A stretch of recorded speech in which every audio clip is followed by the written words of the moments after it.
So you just got a new pressure washer and you're not sure exactly how to use it. Got the maple puff today, again, the gray, I love it. Well, I'm here to explain some of the basics. We'll go over some safety. We'll also go over making sure your input and outputs are correct so that you're not breaking your machine. There's a couple of things you want to be careful of just related to storing it and the long-term lifetime of your pressure washer. Guys, make sure to pick up some merch at dualdetail.com/shop. You won't regret it. Every pressure washer has a certain PSI that is their maximum that they can output the water at, and then they also have a gallons per minute. They're two entirely different terms, but they have a big impact on how well your pressure washer is going to clean.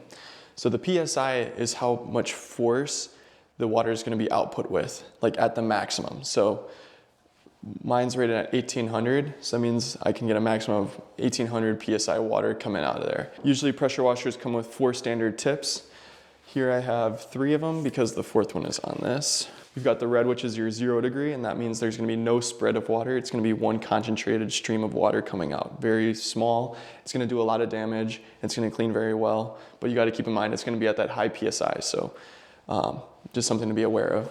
Then you have the yellow, which is 15 degrees, and that means that the water is gonna be shot at a 15-degree angle. So there's a 15-degree spread between the top and the bottom of the water. That's the arc. Then you also have green, which is 25, and then white, which is 40 degree. The difference between all these tips is that the pressure of the water coming out is going to vary depending on the degree of the tip, as well as how much PSI your machine can output at maximum. In some pressure washers come with the ability to modify the PSI of the output. So you could change the pressure of the water coming out. Mine does not, so it's just always 1800 maximum. And so that's why I just use the 40-degree tip, especially for auto detailing. You want very low pressure. So you don't want to damage or chip any paint. That's the last thing you want to do. You might think gallons per minute doesn't matter, like all that matters is PSI, and that's kind of the wrong way of thinking about it. Gallons per minute determines how much water is coming out of your pressure washer at any one point in time. So if I'm using any of these tips, then it's gonna spit out, this one's rated for 2 gallons per minute, so that means it shoots out 2 gallons of water every minute, which is pretty on the lower end of things. But for an electric pressure washer, that's very good. So with gas, you can get like 4 to 5 easy peasy. Like that's like low end. The gallons per minute is gonna be very impactful in how quickly you can clean things. So I like to think of PSI as getting the dirt and debris off the surface, and then the gallons per minute as actually washing away everything. So with both gallons per minute and PSI, those together are gonna get you what you call cleaning units, and that's how well your pressure washer is gonna clean. Don't always think higher PSI is better. So if you're cleaning more delicate surfaces, such as your car's paint, or maybe the side of your house and you don't wanna chip all the paint, then you might want something that's gonna be a little bit less PSI, but then high gallons per minute so that you get that high wash off rate with little chance of actually doing damage. With things like concrete, you can go ham on those. You could go ham on porches. Like you just want high PSI for those because there's gonna be very embedded dirts that you can just take care of easily with a higher PSI and it won't cause any damage to the surface. That's the consideration between PSI and GPM, and that's something that's gonna be important when you're buying one that you wanna pay attention to. And obviously you can get one where you can adjust it, but those are gonna be more expensive. Every pressure washer has a certain input and output parameter for the water. So this thing runs a maximum of 2 gallons per minute out of the machine.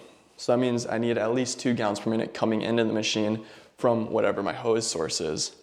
So I need to make sure that if I'm attaching it to a hose on the outside of my house, that it can do at least 2 gallons per minute, and you can test that by filling up a gallon and seeing how long it takes. Pressure washers, they're usually going to require a cold temperature water, and at least for mine, I've talked about this in the past, mine requires anywhere under 105 degrees Fahrenheit or something roughly that number. And so if I go above that temperature and I use my machine, I could break it because the motor inside of the machine actually uses the water to cool itself down. So if it can't cool down, then it can cause mechanical failures, and then your machine will break and you'll be out like $200 or whatever it's gonna cost you. So make sure you know what temperature you can run your water at safely inside of your machine. Always gonna be roughly colder is better for the pressure washer, but sometimes there may be moments where you want some water that's gonna be a little bit warmer. And so you wanna make sure you're working within that range. The other part is the output, and the output is not as sensitive as the input. So with the output, I need to make sure that I have a hose that at least has the maximum pressure rating of my pressure washer. And it also shares the inner diameter that is required in my manual. So within my pressure washer manual, they recommend a quarter inch inner diameter for my hose, my pressure washing hose. And this thing puts out 1800 PSI. So if I go with something where I'm maxing at 3600 PSI, then I'm more than okay, and I'll be good to go for a while, just until, you know, the hose has enough wear and tear on it where it doesn't actually hold the water in properly anymore. And then the inner diameter is going to determine really the flow rate coming out of the machine.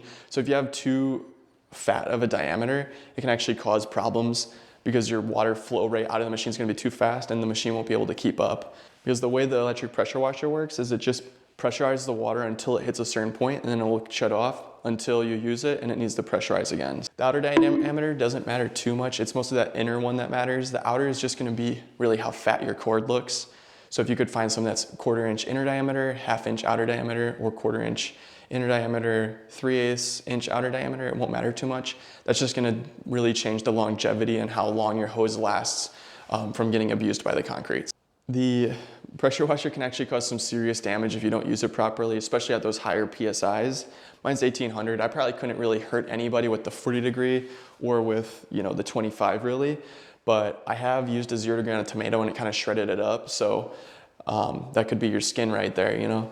So make sure that when you're pressure washing, you can see what's in front of you. And that might sound really obvious, but if you're trying to go over the top of the wall, or, you know, you're on the roof of a car, you might not really see on the other side, and if you're not careful, you could hit somebody or something and damage it. So just be aware of where the water is going that you're shooting. And also, when, you know, you're holding the pressure washer, just make sure that, you know, you're being safe with how you hold it and you don't really point it at anybody. That's just something you want to keep in mind. You don't want to point this at nobody. I treat it like a gun. Moving on to more of the storing section. If you have your pressure washer and you're using it, it obviously is going to be having some water left in the system even when you're done using it. And so if you store this thing outside and it's cold, there's a chance it could freeze and destroy the motor, or wherever the water is sitting, it could cause some kind of leak. So you want to make sure you're storing your pressure washer that's going to be somewhere warm, ideally not below 32. If you do have to leave it outside for whatever reason, if it's not really a portable unit or something, then they do make some specific like power washing antifreezes that you can throw into the system and will help to mix with any of the water, and the water will not freeze. Just make sure when you go to use it again that you clear the line, so you don't want to get antifreeze all over whatever you're trying to clean. So with all these different tips, how do you know which one you're supposed to use when? And honestly, that's a good question. If you look here, personally, what I would do if I wasn't sure what degree tip to use, I would just start with something like either the 25 is a good safe bet or the 40 degree, and you could just test it out on the surface you're gonna clean. If it does literally nothing or it takes way too long, then you can go ahead and go to a lower degree. You just wanna make sure that whatever your surface you're really working on, you are not gonna damage it up and destroy it. Take that time up front and you'll be doing good. So a lot of the times, like, you know, pressure washing is like really easy. There's nothing to it, but there might be some of these niche cases that I hope that, you know, even if you're a beginner or you're just looking into buying one, that you kind of like see some of these different aspects of having a pressure washer and owning it over time rather than just the immediate value of it. I know that there can be quite a lot to it, like all this GPM, PSI, like all these numbers that don't mean a whole lot, and it can get a little confusing. So I hope that, you know, at the end of the day, that I simplified it a little bit and didn't make it more confusing. If I'm picking out a pressure washer, I value GPM over PSI. I would just say concrete, high PSI, plastics, probably high PSI, but paint, homes, those kind of things, I would probably say lower PSI would be good for those, high GPM. Now, this was kind of a boring video. It's supposed to snow a ton today, so got something to look forward to. Man, I got freaking water all over the ground. But yeah, guys, as always, hope you enjoyed. I love you guys.